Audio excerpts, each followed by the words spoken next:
Yes, Hare Krishna. Yes. Should we start? Hare Krishna. Yes, Prabhu. Okay, let's probably do a quick kirtan till people join.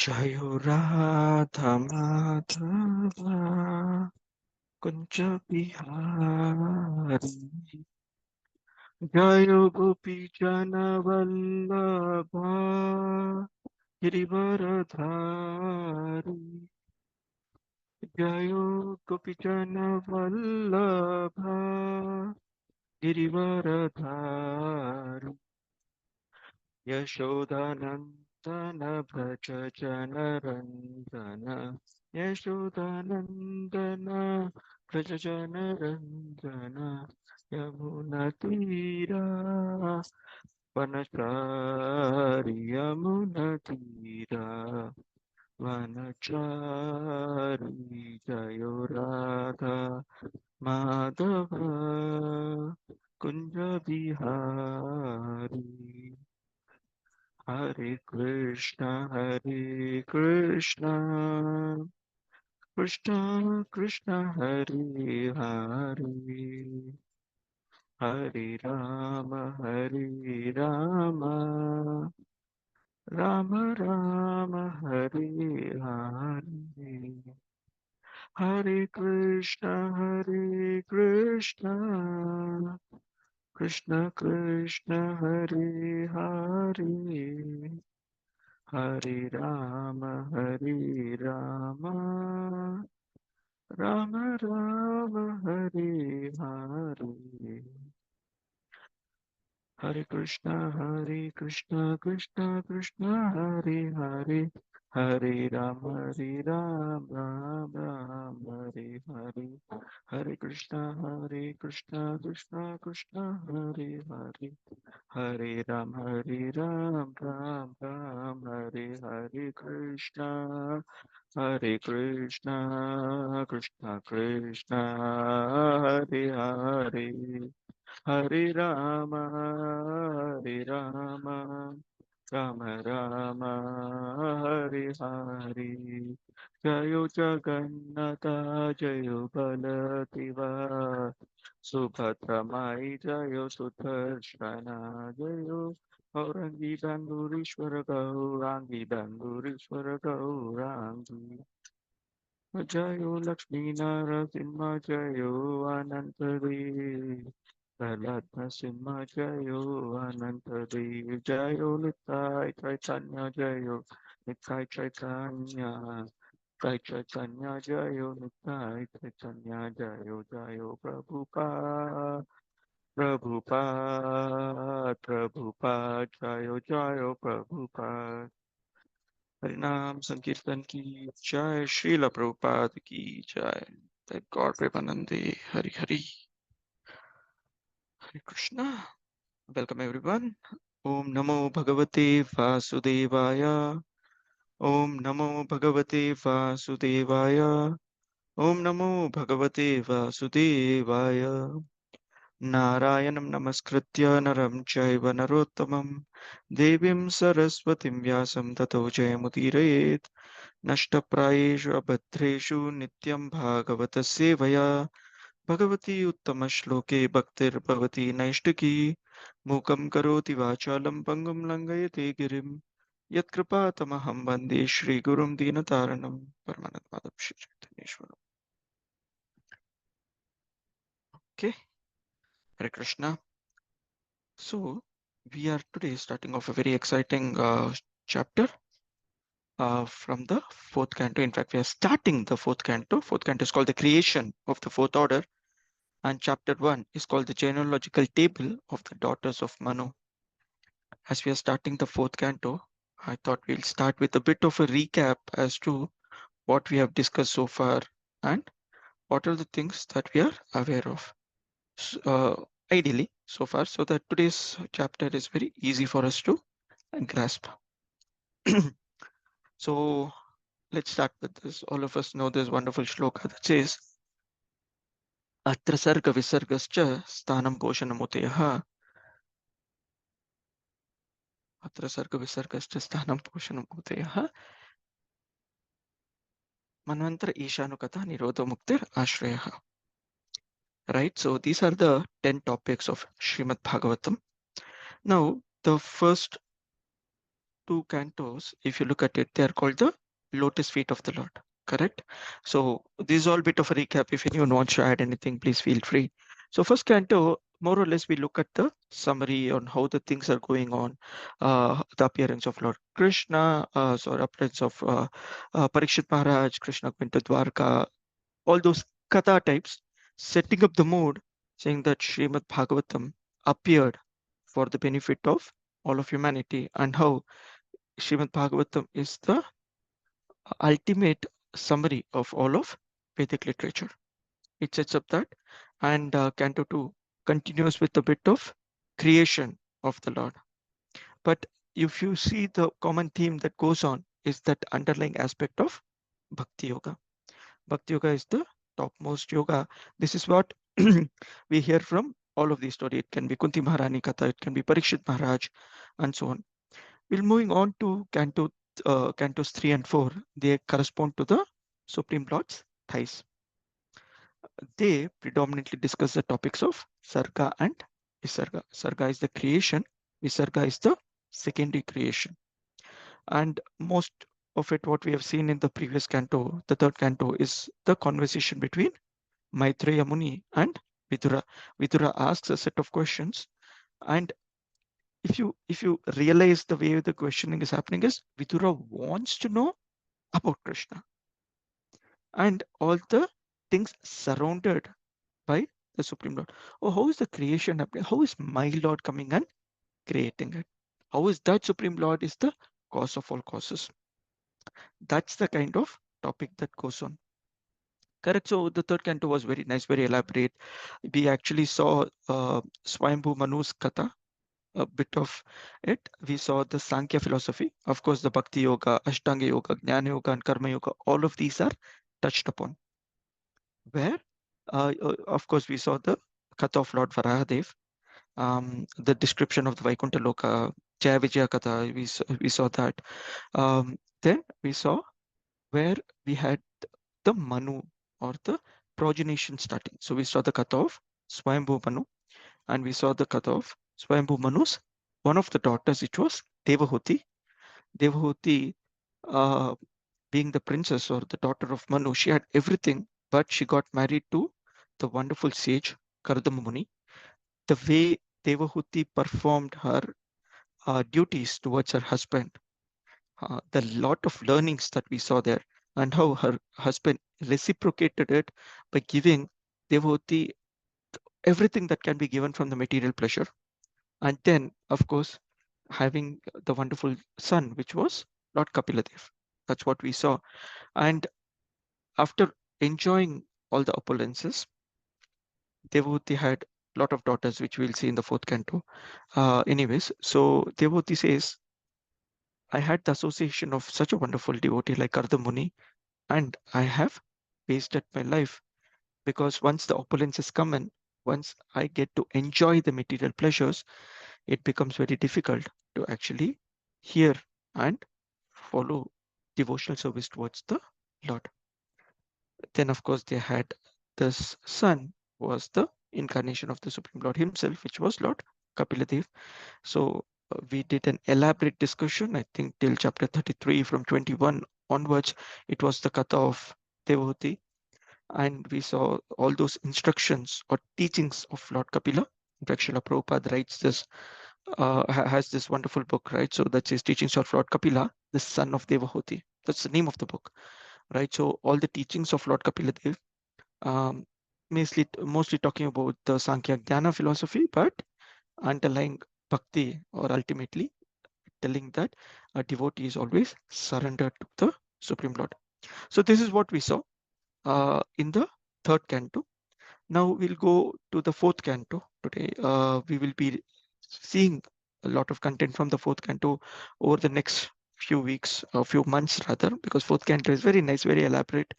We will be hearing a lot of wonderful katha. Some of the katha we already know, and we'll specifically talk about personalities, and we'll talk about how these personalities had favorable qualities towards Lord Krishna, which we admire, which we follow, and there are some personalities who had unfavorable attitudes towards Lord Krishna or towards devotees, mostly towards devotees, how we should avoid these characteristics.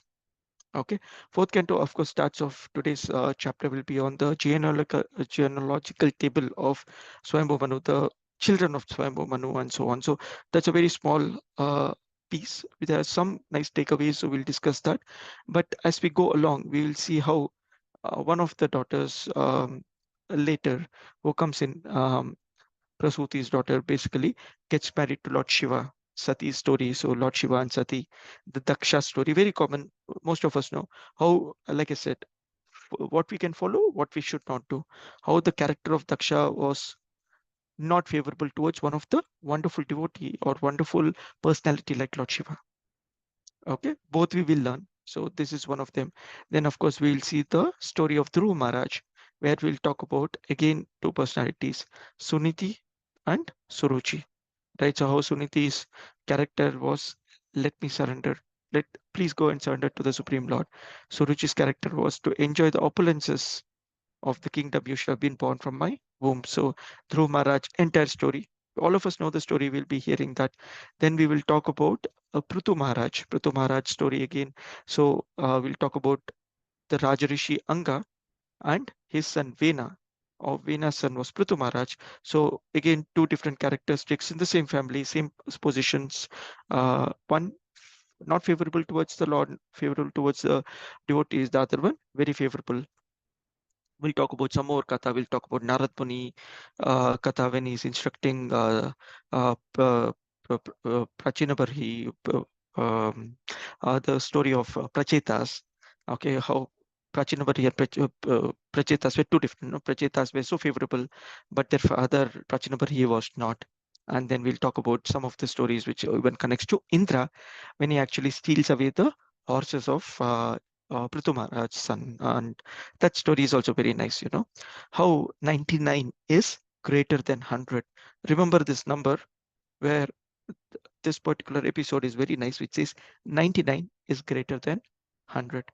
So remember this when we go to Prithu Maharaj's story, this will probably come up, or this should ideally come up. So these are the different kathas that go on, ending with your Prachetas katha, right? So these are all covered in the fourth canto of Srimad Bhagavatam. Okay, so there's a lot of Krishna Katha, but more so from the aspect of the devotees of the Lord rather than directly the Lord coming and doing pastimes. We have seen Varahadev Katha, we have seen some of the Lord's pastimes so far, but we will see how glorifying the devotees or understanding from the services that the devotees do, the Lord is very pleased and we should be following in their footsteps. Okay, this canto also gives some glorious examples of Matajis, the ladies, performing different services. Like we have the Katha of Anusuya, which we'll touch upon in the first chapter. We have the Katha of Sati, which we'll touch upon in the later chapters. Suniti, Archi. Archi is Prithu Maharaj's wife. Suniti, like we said, Dhruv Maharaj's mother. Vaidarbhi, we'll actually see these things. How being devoted to the husband with faith actually leads them towards serving the Lord.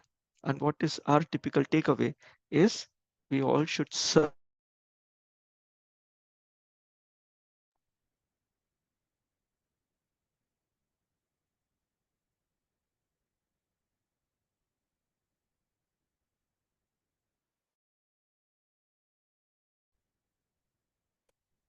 Hare Krishna, am I audible?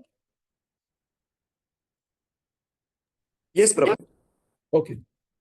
Suddenly, I think my headset said it cannot connect, so I'll just come out of it. I'm hoping I'm audible. So I'll continue. So, like I said, how the importance of us serving our spiritual master, serving our spiritual authority becomes very, very important for us to actually go back to Godhead. And when we say these services are done twofold. One, the service is done with extreme faith that my spiritual master, my spiritual authority is guiding me in the right direction. Second one, it also tells whatever services I'm getting, I will have to do it as sincerely as possible. And as we progress, we understand that our services more or less becomes a bit of our ego issues. Sometimes they become the importance that this gives me a lot of pride, lot of fame, lot of pleasure when people are watching me do services, right? So Janmashtami is coming up many times. Devotees discuss, Prabhu, can I get a prime slot during Kirtan? Can I do a katha when there is a lot of crowd? Can I do this particular service which is visible to everyone? And so on.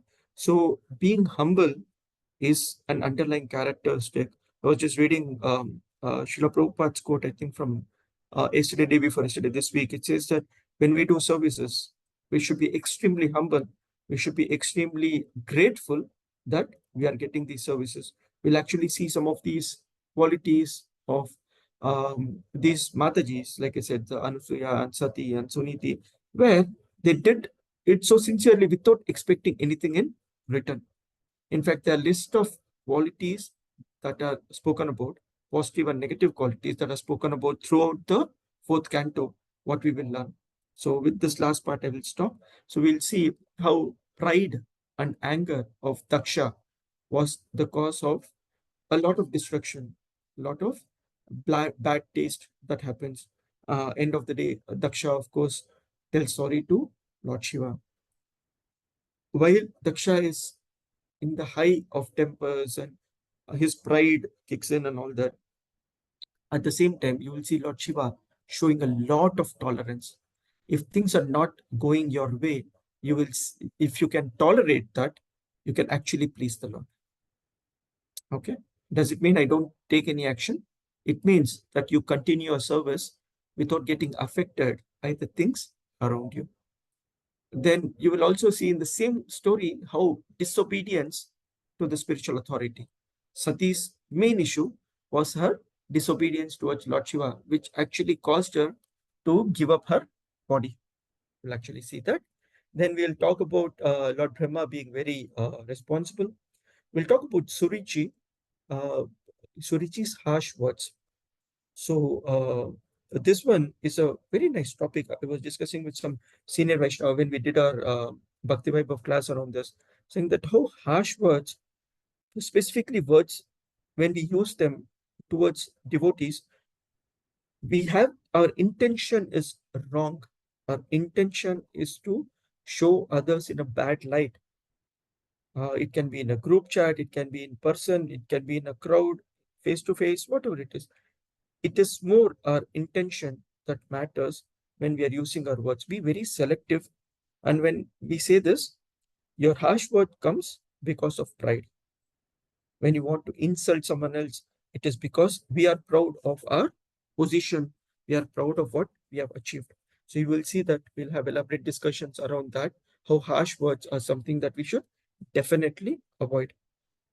I think we discussed in one of the previous classes in the same place where we said the moment you do not appreciate any service, or the moment you appreciate someone's service with a clause, it shows that you are egoistic. So how do I know I am selfish, I'm egoistic? How do I know I have a lot of pride? Prabhu, the kirtan was wonderful, Prabhu. But you know what? The sound was a little more. The moment you use a but, that means you are actually in the mood of finding faults. Okay, so the prasadam today was so many varieties, but you know what? It was a little spicy, or there was too much of salt, there was too much of oil. If Lord Jagannath is accepted, then we do not have to find fault. So we'll actually speak about this a little bit more when we go there. Meanwhile, like Lord Shiva showed tolerance, Suniti, the mother of Dhruva Maharaj, shows a lot of patience. And of course, the embodiment of determination was Dhruva Maharaj, right? So the little boy, the determination, ekagrita, the single focus that I need the Supreme Personality of Godhead.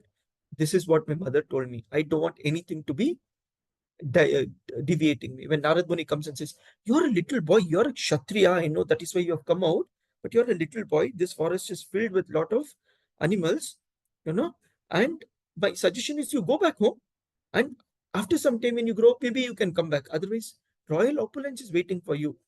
And Dhruv Maharaj replies back saying, "Thank you, O Muni, but if you can't guide me towards the Lord, at least do not discourage me. Let me go back. Let me go for looking, for searching the Lord. That is what is my ultimate aim." Determination was shown there. And immediately after that conversation, Narad Muni becomes very inspired by Dhruv Maharaj's behavior, and in turn, he inspires Dhruv Maharaj in the right direction. That's what a guru does. He gives you the right direction that you would go to. So Narad Muni tells him, "Go to Madhuvan, wonderful place around the Govardhana, and here follow the austerities, and you will get the Supreme Lord." Again, the story continues. Regret is what Uttanapad shows. Envy is what Indra shows. We'll come to these things. Prithu Maharaj, when Indra actually steals away the 100th horse, like I said, 99 greater than 100. If the 100th horse sacrifice, Ashwamedha Yagna, is done, Prithu Maharaj will become the most glorious, the king of all the demigods, which is Indra's position. So Indra takes away the last horse, but Prithu Maharaj forgives him, and he gets a direct darshan of Lord Brahma and Lord Shiva. Sorry, Lord Narayana.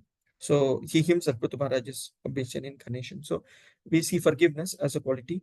Dedication of Archi, we will see detachment of Anga, and then Venu's story that comes in as a negative point. The attachment that Prachina Barhi does.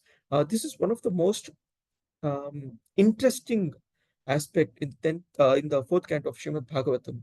This is the story of Prachina Bhargi, the allegorical story that follows Puranjana story. You might have heard of Puranjana story. So the allegorical story of Puranjana, wherein he's taught how Prachina Bhargi had a lot of attachment. How there is a story of Puranjana that is mentioned, which actually teaches him the importance of detachment and how he changes. And then later the Prachetas, the cooperation that they had among themselves. They have so many children, the 100 plus children, 100 children. So they all cooperated to achieve single focused, the Supreme Personality of Godhead. Okay, so this is the sum and substance of the fourth canto. Lot of stories, lot of katha, followed by a lot of tattva. So we'll, as we go along, we'll be hearing of each of this. Now let's go to the canto chapter that we have. I'm just checking if I can open Shubodhini and tell the flow that we have for today. Just give me a minute.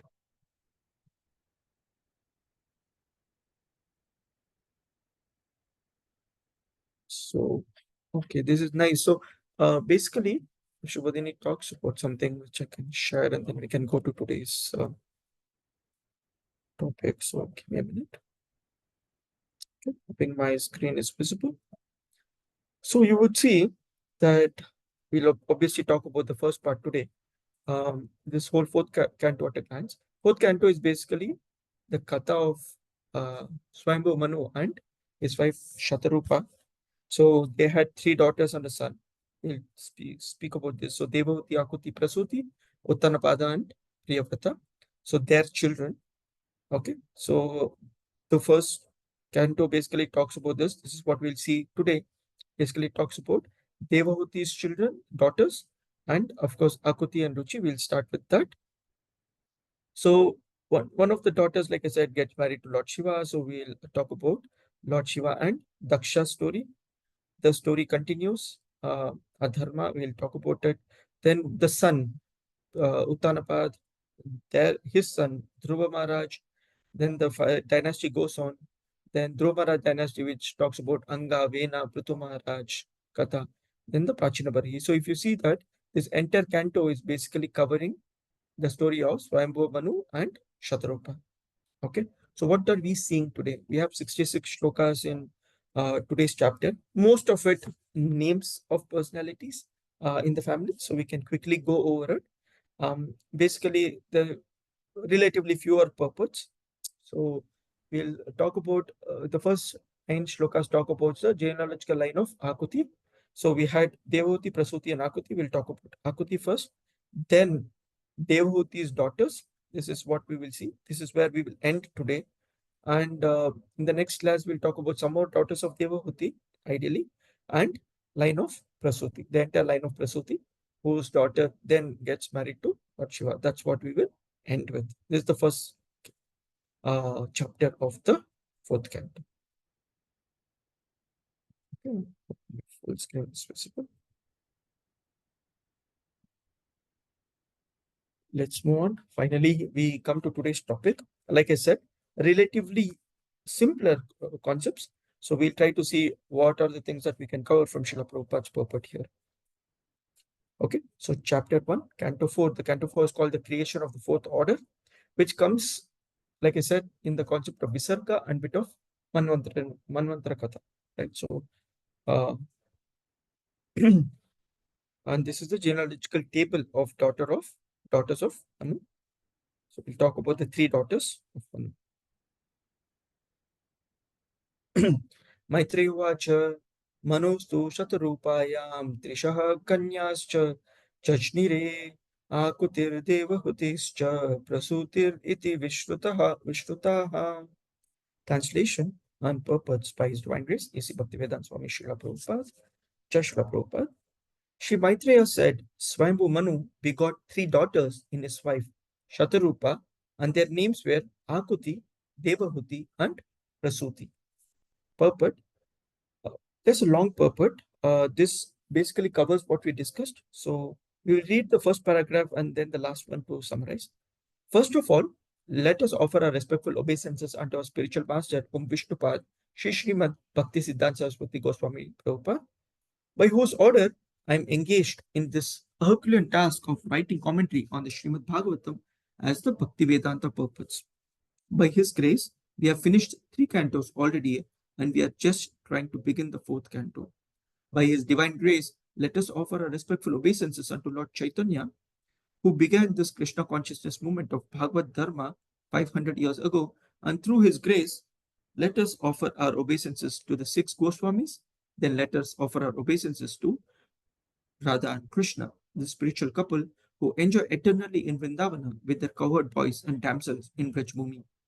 Let us offer our respectful obeisances to all the devotees and eternal servitors of the Supreme Lord.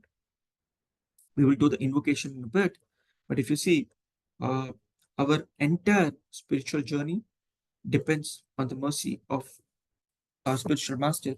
So the more sincere we are towards a spiritual master, the easier it is to go higher towards, in our case, towards Srila Prabhupada, towards the Guru Parampara, the Shat Goswamis, then to Gaur Nitai, then to worshipping Radha Krishna or Jagannath Baldev Subhadramai, which are form of the Lord that we want.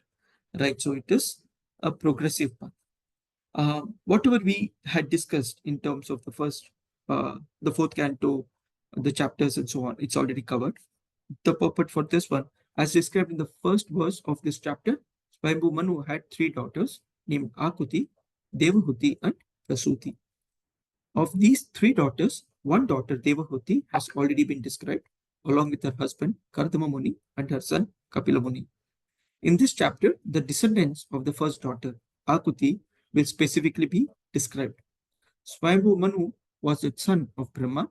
Brahma had many other sons, but Manu's name is specifically mentioned because he was a great devotee of the Lord. In this verse, there is also the word Cha, indicating that besides the 3 daughters, Swayambhu Manu also had 2 sons, which we will see in the next shlokas. Okay, let's do the invocation and we will start. Om Jnanatimirandasya Jnananjana Shalakaya Chakshurunmilitam Yena Tasmai Shri Gurave Namaha Shri Chaitanya Manobishtam Stapitam Yena Bhutale Swayam Rupa Kadamahyam Dadati Swapadantikam Vandeham Shri Guru Shri Uta Padakamalam Shri Gurun Vaishnavamscha Shri Rupam Sagrajatam Sahagana Raghunathan Vitam Tam Sajivam साद्वैतं सावधूतं परिजना सहितं कृष्ण चैतन्य देवं श्री राधा कृष्ण पादान् सहगना ललिता श्री विशाखान्वितांश्च हे कृष्णा करुणा सिन्धो दीनबन्धो जगत्पते गोपेश गोपिका कान्ता राधा कान्ता नमोऽस्तुते तप्त काञ्चन गौरांगी राधे वृन्दावनेश्वरी वृषभानुसुते देवी प्रणमामि हरिप्रिये वाञ्छाकल्पतरुभ्यश्च कृपा सिन्धुभ्य एव च पतितानां पावनेभ्यो वैष्णवेभ्यो नमो नमः नमो विष्णुपादाय कृष्णप्रेष्ठाय भूतले श्रीमते भक्तिवेदान्त स्वामिनिति नामिने नमस्ते सारस्वते देवे गौरवाणी प्रचारिणे निर्विशेष शून्यवादी पाश्चात्य देश तारिणे जय श्री कृष्ण चैतन्य प्रभु नित्यानंद श्री अद्वैत गदाधरा श्रीवासादि गौर भक्त वृंदा हरे Krishna Krishna Krishna Hare Hare Hare Ram Ram Ram Hare Hare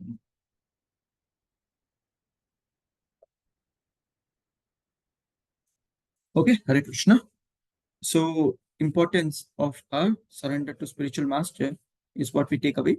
Okay, Swayambhu Manu's name is there. So, one of the things that we need to understand, we need to also know is that though he spoke about the positives and negatives, I probably missed that point when we were doing the intro, is that if a devotee's name, if a person's name is in Srimad Bhagavatam, that means they are part of the Lord's pastime.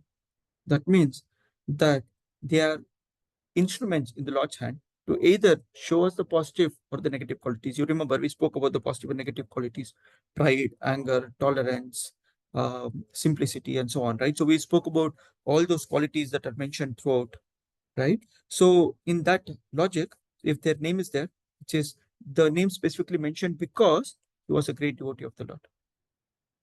Okay, it can be any personality. Or it can be the Ravanas, the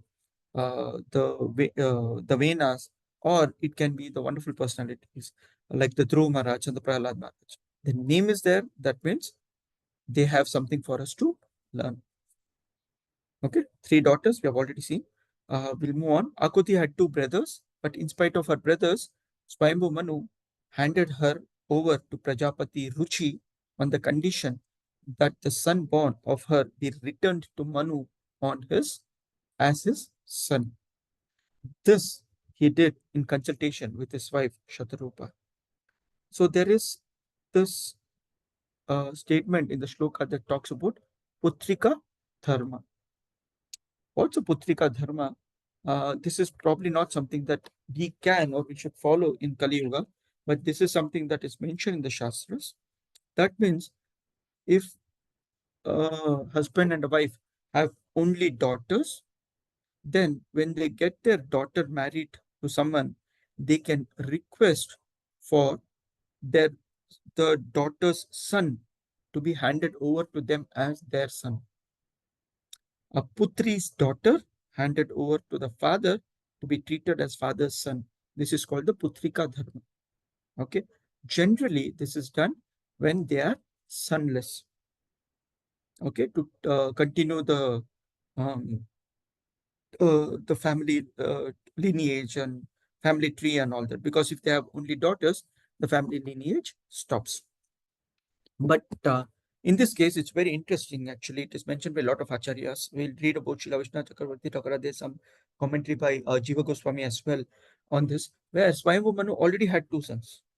Who were they? There could be your Uttanapada and your Priyavrata, right? So they already had two sons. Despite that, they requested for Akuti when she got married to Prajapati Ruchi. They called both of them and they said, you will have, if when you have a son, the first son, please hand them over to us. We will take him as our son.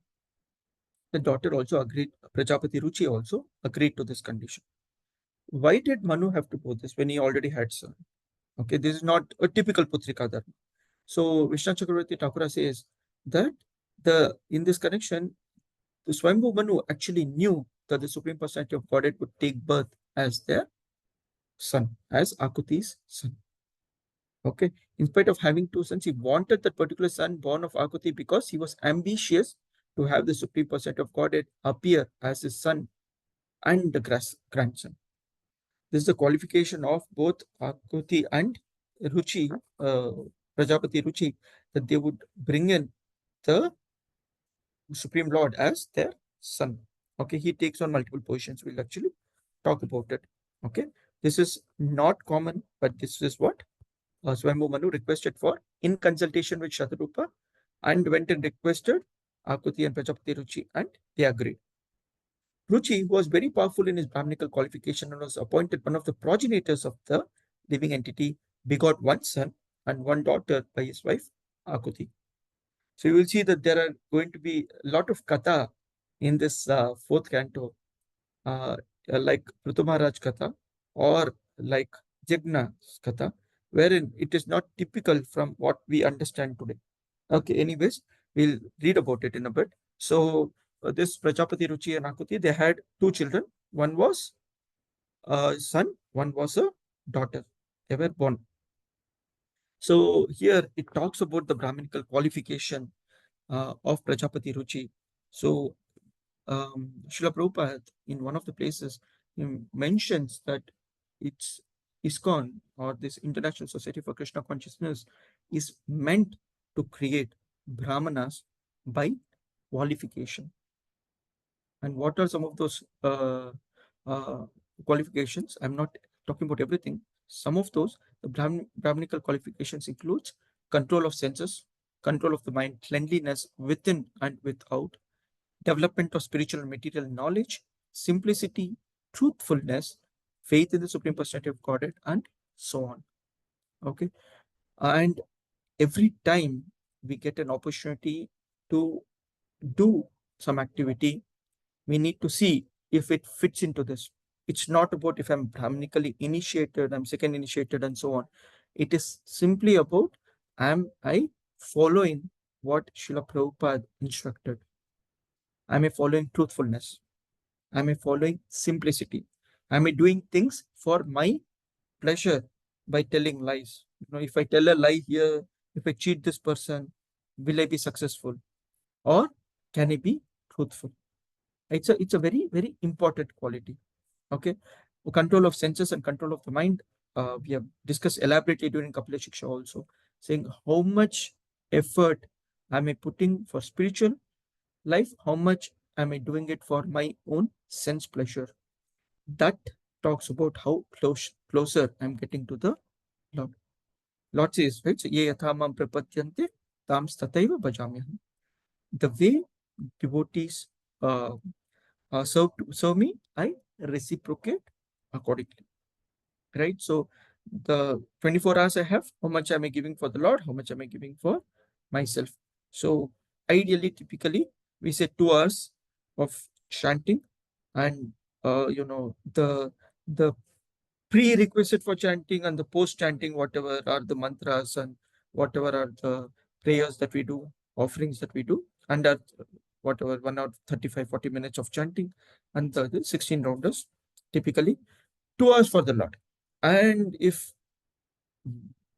Lord is very fortunate, he will see me that I will also either hear or read some Bhagavatam in the day for the next 30 minutes. So my what is that? Sadhana chart will have 1 hour 80 minutes, right? So 2 hours plus 1 hour. That's my 3 hours for the day. Full day is done. Rest of it is all for my sense gratification. So the more we do for the Lord, the closer we become to the Lord. It's very simple. There is no complicated math here. Okay. So Prajapati Ruchi was a very qualified Brahmana. We will move on. Of the two children born of Akuti, the male child was directly an incarnation of the Supreme Personality of Godhead, and his name was Yagna, which is another name of Lord Vishnu. The female child was a partial incarnation of Lakshmi Devi, the goddesses of fortune, the eternal consort of Lord Vishnu. Okay, so here you will see partial incarnations of Lord Lakshmi Devi keep coming in. So the daughter is born of Akuti. She is Lakshmi Devi herself, and the son is Yagna, who is the Supreme Personality of Godhead. So if you see, the daughter and the son are the eternal consort to each other, right? So they are the eternal pair, the Supreme Lord and his consort are born of the same womb of Akuti. Okay, so in this case, what is Swayambhu Manu wanted? Swayambhu Manu wanted Yagna to be adopted as his son. So you will see that Yagna and the daughter born, they get married to each other. Okay, they're born of the same womb, but they get married to each other. So this might hit our understanding. Oh, are they not brother sister? No, they are not brother sister, because it is confirmed by many authorities. Narayana par avyaktat, right? So therefore, the eternal relationship cannot be changed. That's why it was pre-planned even before the birth that the son would be adopted and they would get married later. Swayambhu Manu very gladly brought home the beautiful boy named Yagna, and Ruchi, his daughter, son-in-law, kept with him the daughter Dakshina. So Yagna and Dakshina get married in some time. So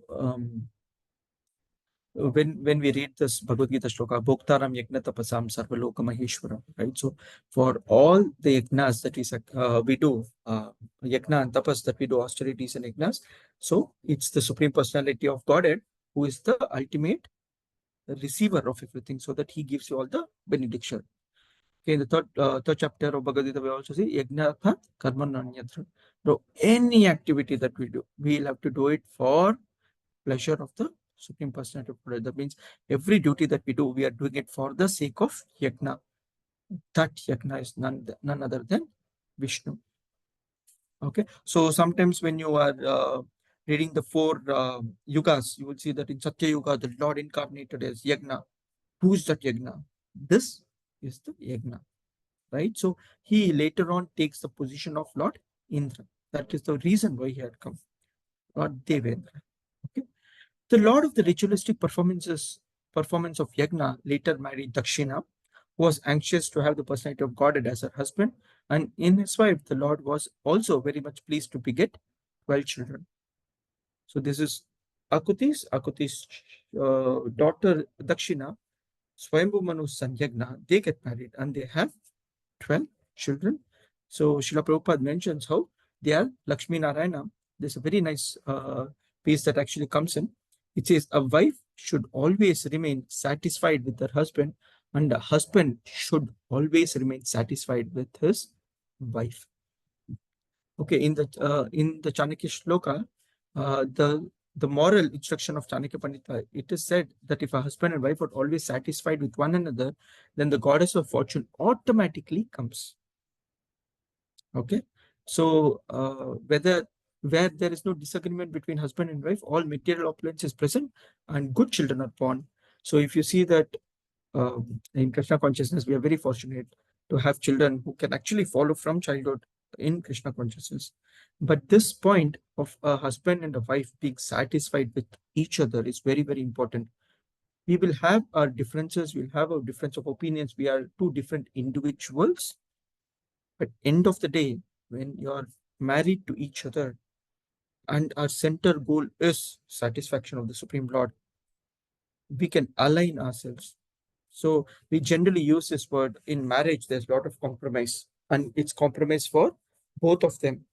If we can actually understand and do it happily, then we are satisfying not each other, but we are actually satisfying the Supreme Lord when the center focus is the Supreme Lord. Okay, so there are other instructions, but I will move on. And this is one very nice point. Okay, the 12 boys born of Yagna are and Dakshina were named as Tosha, Pratosha, Santosha, Bhadra, Shanti, Idaspati, Idha, Kavi, Vipu, Swana, Sudeva, and Rochana. During the time of Swayambhu Manu, these sons all became the demigods collectively named as Tushitas. Marichi became the head of the 7 rishis, and Yagna became the king of the demigods, Indra. So these are all, so the 12 names are mentioned were the sons of Yagna. They all took up various positions in the management of the universe. right? So they all became the demigods. Yagna himself became the king of the demigods, who was Indra. So that's why the Lord appeared as Yagna. So when we understand why would Lord take up the position of Indra or Surya? So when we talk about Surya Narayana, that's also Narayana, partially coming in, taking the position of a Surya. Why does the Lord do it? If there are no qualified souls to take up a particular position, managerial position, the Lord comes and ideally sticks to that position. Okay. There are, we can probably read this property. It's very nice. There are 6 kind of living entities were generated by the demigods known as Tushitas, from the sages headed by Marichi, and from descendants of Yagna, king of demigods, all and all of them expanded their progeny to observe the order of the Lord to fill the universe with living entities. The purpose of Prajapatis is to procreate. Right, so we saw in the first 2 cantos itself how when the 4 Kumaras were born of Brahmaji and they wanted to go away, Brahmaji was very unhappy. Right, so he sees that his children are all going away, but he created them for further procreation, and so that's their purpose. The 6 kinds of living entities are known as Manus, Devas, Manuputras, Amshavataras, Sureshwaras, and Rishis. Sureshwara is Sura, Ishwara. Suras are the demigods. Okay, so of all of them, the leader of them is Indra, who was Yagna here. Okay, we will move away from the daughter Akuti. We'll go on to the other children. Swayambhu Manu's 2 sons, Priyavrata and Uttanapada, became very powerful kings, and their sons and grandsons spread all over the 3 worlds during that period. Okay, so we'll have an elaborate katha of Uttanapada's children, a child, which is basically Dhruva Maharaj, and also Uttama, the other son, how they were very nice and so on. So we'll talk about that in some time. My dear son, who is talking here? Maitreya Muni to Vidura. My dear son, Swayambhu Manu handed over his very dear daughter Devahuti to Kardama Muni. I have already spoken to you about them, and you have heard about them almost in full. So actually, Vidura asks a question in the 3rd canto, I think around the 21st chapter, about, can you explain me the family tree of Manu? Because he had heard a lot of things. Manu's children actually has Kapila Muni coming in, he has Yagna coming in, and so on, right? So he'll actually see Prithu Maharaj coming in. All these are incarnations, partial or full incarnations of the Supreme Personality of Godhead. So he wanted to know more about them. And he had already spoken about Devahuti and Kardam Muni. The rest of them he's going to speak here. That's why he says that I have already spoken about them, but there's still more details. Let me talk about them here. Sorry. Swayambhu Manu handed over his other daughter, Prasuti, to the son of Brahma named Daksha, who was also one of the progenitors of the living entities. The descendants of Daksha spread throughout the 3 worlds. All of us know this Daksha. This Daksha is the one who had a disagreement with Lord Shiva. You can't fight Lord Shiva because anyway he will lose it. But his daughter Sati and so on. So we'll talk about their family as well. So he's setting up the contest, right? So Maitreya Muni is setting up the contest of what is more to come. You have already been informed about the 9 daughters of Kardama Muni who were handed over to 9 different sages. I shall now describe the descendants of those 9 daughters. Please hear from me. Okay. So in the 3rd canto, we have already seen Kardama Muni begot 9 daughters in Devavati, and all the daughters were handed over to great sages like Atri, Marichi, Vashishta Muni, and so on. Kardama Muni's daughter Kala was married to Marichi. They gave birth to 2 children whose names were Kashyapa and Purnima. Their descendants are spread all over the world. Okay, Kashyap Muni we are more aware of. So that was Kala and Marichi. My dear Vidura, of the 2 sons, Kashyapa and Purnima begot 3 children named Viraja, Visvaga, and Devakulya. Of these 3, Devakulya was the daughter which washed the lotus feet of the Supreme Personality of Godhead, and which later on transformed into the Ganges of the heavenly planets.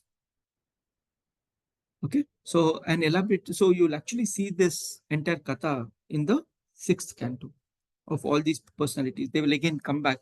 So we'll hear about them in the sixth canto. For now, we'll keep moving. Anusuya. So we have heard of this most chaste woman. Anusuya's name comes right on top. Anusuya, the wife of Atri Muni, gave birth to three famous sons, Soma, Dattatreya, and Durvasa, who were partial representations of Lord Vishnu, Lord Shiva, and Lord Brahma. Soma was a partial representation of Lord Brahma, Dattatreya was partial representation of Lord Vishnu, and Durvasa was partial representation of Lord Shiva. Okay, so there is a story behind it. Let me tell you the story. We can go further. So this Atri Muni and Anusuya, when they got married, they were blessed to have wonderful children.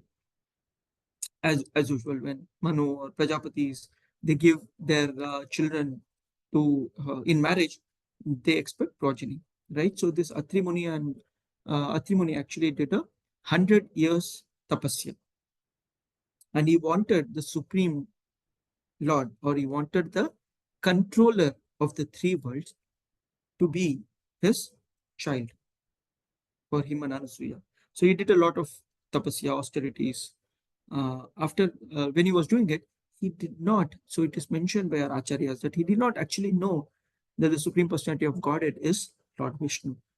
So he was praying to all the three Ishas, Brahma, Vishnu, and Maheshwar. So after the prayers were done, all the three personalities appeared in front of him. When they were satisfied with the sincerity of his devotion. When all three of them came and they understood that his intention was that his child would be the Amsha of the Supreme Lord, they all three blessed him that we will come as your child. So that is how the moon god Soma, Dattatreya, we have heard of Dattatreya, the partial incarnation of Lord Vishnu, and Durvas Muni. We have heard so many stories of Durvas Muni. So they were born. So this is the background katha here. We'll see some of it in the shlokas and some in the translation. So I will just move on. It is also mentioned how we should understand the difference between the jivas and the Supreme Lord. That's okay. We'll move on. So here, after hearing this, Vidura inquired from Mitra, my dear master, how is it that the three deities, Brahma, Vishnu, and Lord Shiva, who are the creators, maintainer, and destroyer of the whole creation, became the offsprings of the wife of Atri Muni? Maitreya continues. Maitreya Muni said, when Lord Brahma ordered Atri Muni to create generations after marrying Anusuya, Atri Muni and his wife went to perform severe austerities in the valley of the mountain known as Riksha. And in the mountain valley flows a river named Nirvindya. On the bank of the river are many Ashoka trees and other plants full of palasa flowers. And there is always a sweet sound of water flowing from the waterfall. The husband and wife reached that beautiful place. There, the great sage concentrated his mind on the yogic breathing exercise and thereby controlling all attachments. He remained standing on one leg, eating nothing but air, and stood there on one leg for 100 years. He was thinking, may the Lord of the universe, of whom I have taken shelter, kindly be pleased to offer me a son exactly like him. Okay, so here in the purport, you will see what we just discussed. It appeared that the great sage Atri Muni had no specific idea of the Supreme Personality of Godhead. Of course, he must have been conversant with the Vedic information that there is the Supreme Personality of Godhead who is the creator of the universe from whom everything emanates, who maintain this created manifestation, whom the entire manifestation is conversed after dissolution. Yatova imani bhutani. Okay, so the Vedic mantras give. So basically what it says is this Atri Muni had this knowledge that there is a Supreme Lord. It was more theoretical. So he was not very clear on the personality of Godhead himself. So that is why he actually prayed, right? So that is why he had this three personalities, Brahma, Vishnu, and Lord Shiva. And he was praying to all three of them because all three of them, have their own positions. Although he wanted a son exactly like the Supreme Personality of Godhead, this desire was material uh, because he did not want the Supreme Personality of Godhead himself, but only a child exactly like him. This point is very nice. Actually, when we were discussing this in our classes, this point came up saying that look, many times we go to the Lord with our own intentions or our own understanding of what is it that is going to be most pleasing to me. Okay, and it is mentioned that when you go to your spiritual master authorities or when you go to the Supreme Lord asking him for something, you should tell him the situation, and we should always use this phrase where we say, if you so desire, if I could get this, right? If you know what you want. Rather, you would say, if you so desire, please direct me in the right direction. Give me the right thing, right benefit for it. What this would do is it would actually help us create that kind of a atmosphere where the Lord gives you what is best for you rather than you telling what you want. Right? When you go to a doctor and tell the doctor that, oh, doctor, I have a headache, give me crocin. That's not what we do. We go to a doctor, we tell the symptoms, saying, and we tell that, oh, if I get a crocin, it's okay. Otherwise, doctor, you tell me what is best. It's better you don't even tell the crocin name, right? So when you go to a doctor, he knows what is the best. Similarly, the best doctor is a spiritual master. Best doctors are spiritual authorities, right? So when you have an issue uh, in anything that you're doing spiritually, go to them and tell them this is the issue. They will tell you what is the remediation. Or when you go to the Lord, even if it's material desires, go tell the Lord that you have so and so that you desire or so and so that you have a problem with. Don't tell the Lord to satisfy that desire. When you tell, when like Atrimuni is doing it, I want a child exactly like you, then you'll get a child exactly like him. But when you tell, oh my Lord, Janmashtami is coming, I want a child, I want you as my child. When he comes as your child, you can see the difference. Okay, so that's what we should know. The takeaway for us here is we should go telling the Lord what is it that you want solution for, rather than telling the Lord what is it that you want. And many times we think we are very intelligent. I've heard this piece when in my school days.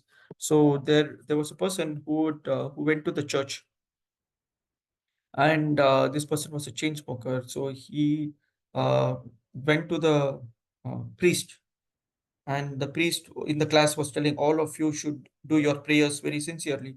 So this person goes to the priest and says, I'm a smoker. During the prayers, can I smoke? The priest says, what bakwas are you doing?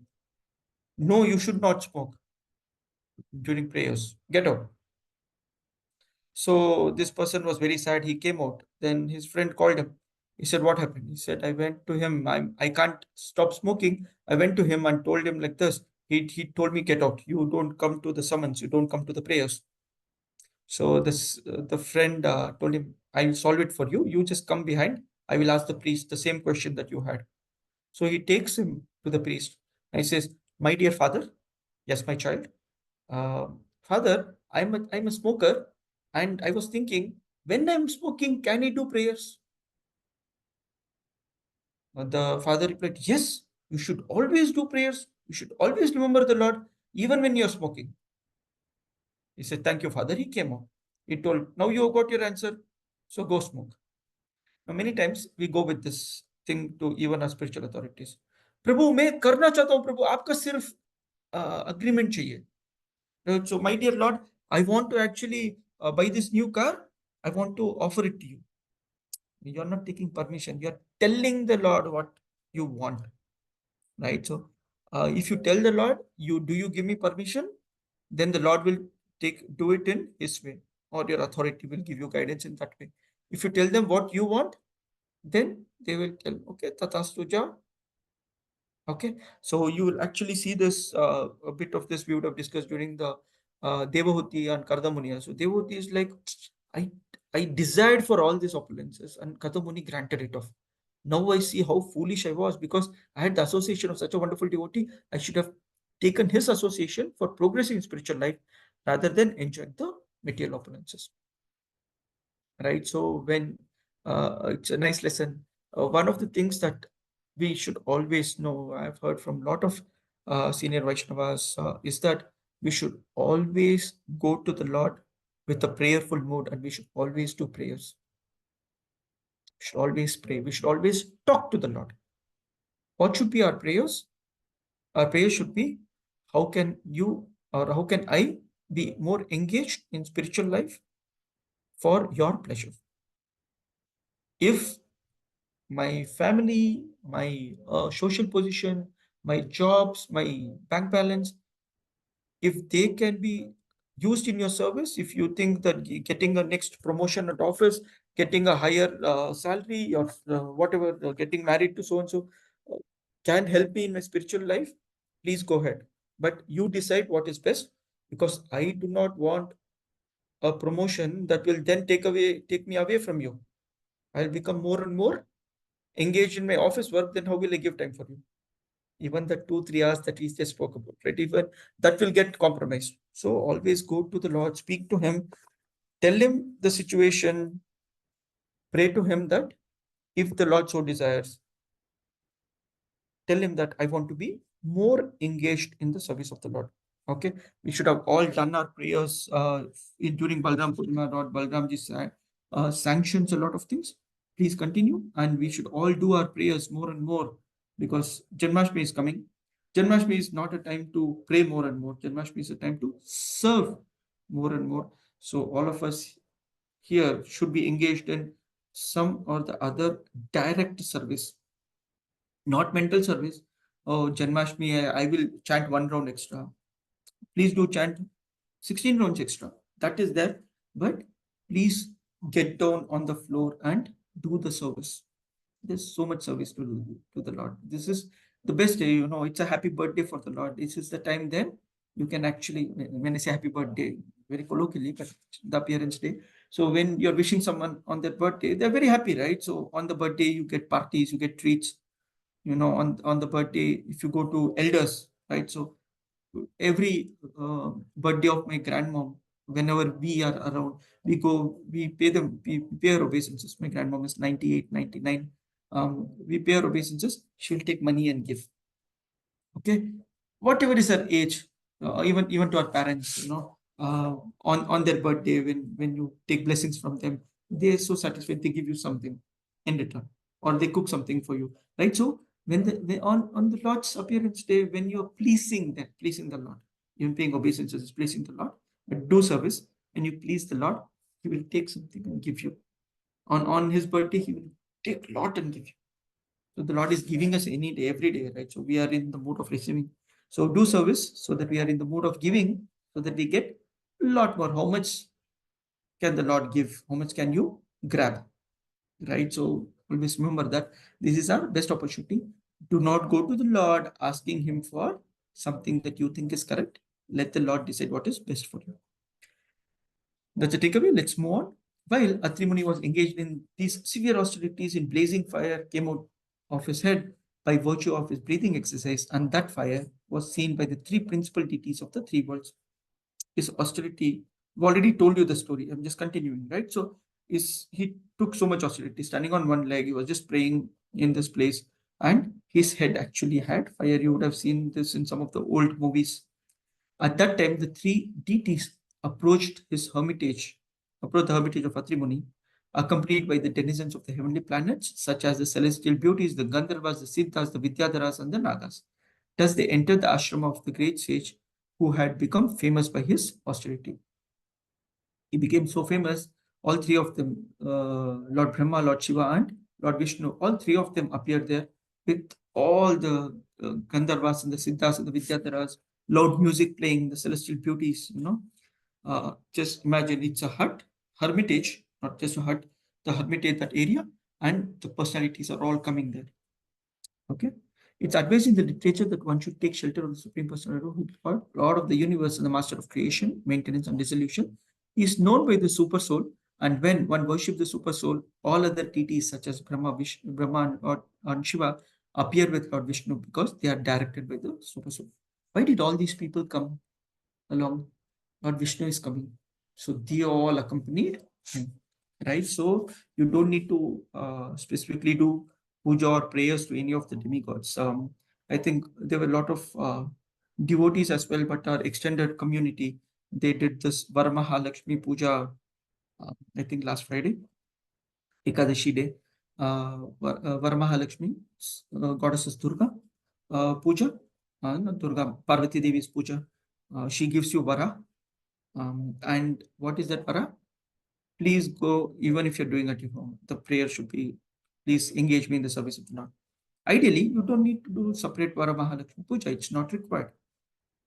Even though they do it in my house as well.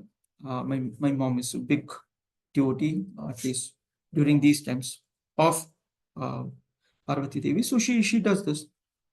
But whatever goes to, I mean, if you have to do it as a family ritual or tradition or whatever it is, anything that is cooked, anything that is bought, we offer it to our Jagannath first, and then my mom takes it, right? So this same cooking process, elaborate cooking, but we are that way. I've heard even for Ganesh Chaturthi, if it's a family ritual, ideally we should not do.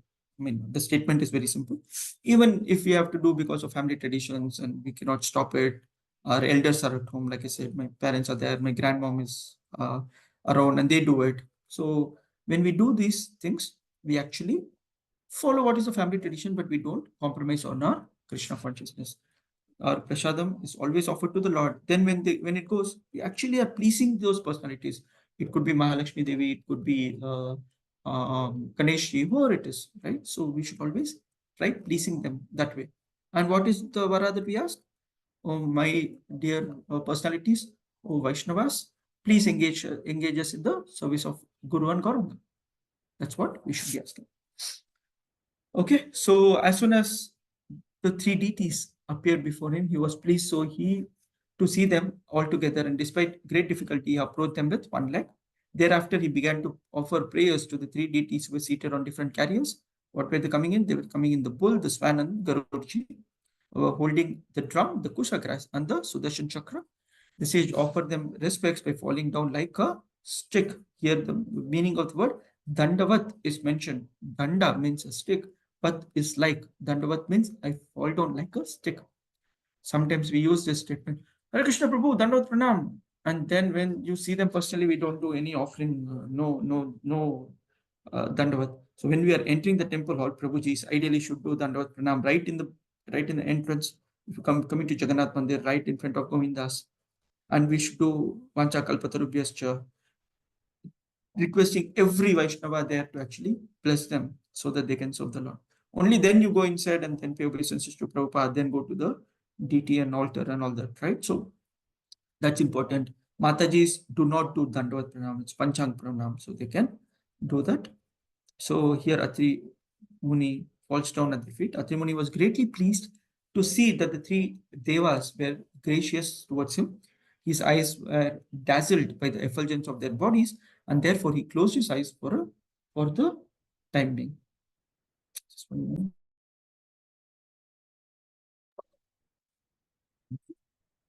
Since the deities were smiling, he could understand that they were pleased with him. Their glaring bodily effulgence was intolerable in his eyes.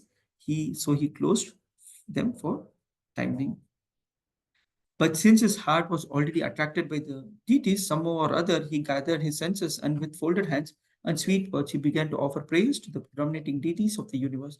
The great sage Atri said, O Brahma, Lord Vishnu, Lord Shiva, you have divided yourself into the three bodies by accepting the three modes of material nature, as you do in every millennium for the creation, maintenance, and dissolution of the cosmic manifestation. I offer my respectful obeisances unto all of you and beg to inquire whom of you three I have called by my prayers. So these are all guna avatars, right? So of the avatars of the Lord, these are guna avatars. So Atri Muni is praying that, oh, you have all been guna avatars. I don't know whom I called, so please let me know. I called for the Supreme Personality of Godhead, desiring a son like him, and I thought of him only. But although he is far beyond the mental speculation of men, all three of you have come here. Kindly let me know how you have come, for I am greatly bewildered about this. The great sage Maitreya continued. Upon hearing Atri speak in this way, the three great personalities smiled and they replied in the following sweet words. Deva Uchuhu, or the three deities told Atri Muni, Dear Brahmana, you are perfect in your determination, and therefore you have decided. Therefore, as you have decided, as it will not happen. Otherwise, we are all the same person upon whom you were meditating, and therefore we have all come to you. So he was still on this platform of the maintainers and the controllers and so on. So we are all personalities that you are meditating. You will have sons who will represent a partial manifestation of our potency. And because we desire all good fortune for you, those sons will glorify your reputation throughout the world. Thus, while the couple looked on, the three deities, Brahma, Vishnu, and Maheshwar, disappeared from that place. And after bestowing upon Atri the benediction, thereafter, from the partial representation of Brahma, the moon god Soma was born. From the partial representation of Vishnu, the great mystic Dattatreya was born. And the partial representation of Shankara, Lord Shiva, Durvas Muni was born. Now you may hear from me the many sons of Angira. So we'll continue with this Angira and Shraddha story next week. We will stop with this Atri Muni's story, Atri and Anusuya had. So there are many stories of Anusuya having the three daughters, the three sons, how the three personalities came to Mother Anusuya, and Anusuya actually took up that position of mother, right? So she feeds all of them and they become we all know that story. That's just a added on story to this particular page. Why did the three personalities come in? What was the prayer of Atri Muni? How was it not perfected prayer, but it was so perfectly followed that he could get the three personalities to be his sons. So that's the story. That's the Swayambhu Manu Katha that we had for today. The takeaway, of course, being that do services for the pleasure of the Lord without expecting anything in return. And if you can satisfy the Lord with your sincere service, and you can get whatever the Lord desires for you. Okay, I'll stop here. We have a couple of minutes. If there are any questions, any comments, anything any devotee wants to add, please feel free.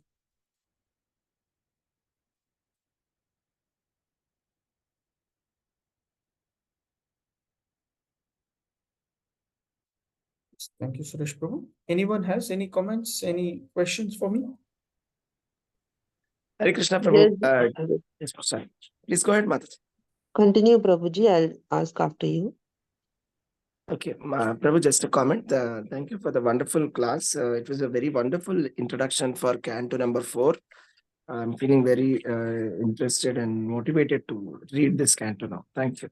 That's what I wanted to say. Yes, please do read. We don't do enough justice in these 1 hour classes, right? So there's so much purport. So please do read. Yes, Kalyani Mataji, you had a question? Yes, Prabhuji. Regarding the marriage of Yajna and his sister, was little difficult for me to, of course, we did read this in our reading sessions. I seem to have forgotten. But is it, do they follow this in our regular marriage customs these days? I don't think so, right? No, Mataji. So first statement, I'll correct your statement, right? So when you said Yajna and his sister, no, it is not Yajna and his sister. Okay. Why am I saying this? Because that is how it was designed. The Supreme Lord and Dakshina, which is goddess of fortune, were born of the same womb. So if you see the preceding shloka itself told that the son born Yajna will be the supreme personality of Godhead, and he will be given off to Swayambhu Manu. So it was Swayambhu Manu's son Yajna getting married to Dakshina, the daughter of Akuti. That is the story. That is how we should understand. This will later come in when we will see Prithu Maharaj's story as well. So is it common? Absolutely not. Is it allowed? Not for us. when the personality of Godhead is born, sometimes he comes with his consort. Okay, Only- Prabhuji. Only when they come together, this kind of a situation happens. Okay, so it is, you should take it purely in that value. The acharyas have given commentary for it, because I think when I started itself, I said, this is not something we can understand. It is the Lord's plan, and it is not irreligion. You can read back the purport. It actually, this is not irreligion. It is not breaking any religious principles, because dharmam tu sakshat bhagavat pranitam. It is the Supreme Lord who actually establishes the dharma, and that is how we understand. Thank you very much, Prabhuji. Thank you. Any other comment? Otherwise, we are hoping that all of you will participate in the upcoming Janmashtami. Shri Hari Prabhu, with your permission, I would request all of you to actually write your offering to Srila Prabhupada. Shri Hari Prabhu, if you can please share that link. Writing offering to Srila Prabhupada is not an option. If we are following Srila Prabhupada, which we are reading from Srila Prabhupada books, we should be so thankful to Srila Prabhupada that there is no option, but we write the glorification, we write our offerings, Vyas Puja offering to Srila Prabhupada. That's on the 27th. We can personally read it out to Srila Prabhupada. If you can submit it in the temple group, a temple link, we will actually be making the Srila Prabhupada book, a soft copy at least, and we'll be offering it to Srila Prabhupada. So please do write your offerings, however small or however big it is, but we should be thankful, we should show our gratefulness to Srila Prabhupada. Please do write it. Okay, I'll stop here. Thank you all. Let's get back to our services for Janmashtami. All of us should be engaged. Shri Hari Prabhu, any closing comments? Nothing, Prabhu. That's it. Janmashtami is coming, and we will all let us all participate in Janmashtami by coming to the temple, and you can do some kind of services also for Janmashtami. So we will circulate the poster very soon. So participate. It's like a very important festival. That's all I would like to say. Thank you, Prabhu. Thank you very much. Yes. Thank you so much. There are close to 6 classes or 7 classes, one from Prabhupada, in the next 3 days, Sunday, Monday, and Tuesday. And we have His Bhakti Pracharak Maharaj, who is here in Sheshadipuram, Bangalore. So if you're around, do come and take his association. Otherwise, all these programs, the classes, the Abhishekams, the Kirtan will be all live. So you will start seeing the Zoom links and your YouTube links to participate there. Okay. Anyways, thank you so much. Thank you all for joining in. Hare Krishna. Grantraj, Srimad Thank you, Bhagavatam. Prabhuji. Dandavat pranams. Thank you very much. Hare Krishna. Hare Krishna, Prabhuji. Dandavat Thank you so much, Prabhuji. pranam. Thank you, Dandavat Prabhuji. pranam. Thank you, Prabhuji, Prabhuji. pranam. Dandavat Hare Krishna. Thank you very much. Hare Krishna, Prabhuji. Thank you, Hare Krishna, Prabhuji. Dandavat Prabhuji. pranam. Hare Krishna. Dandavat pranam. Hare Krishna. Hare Krishna to everybody.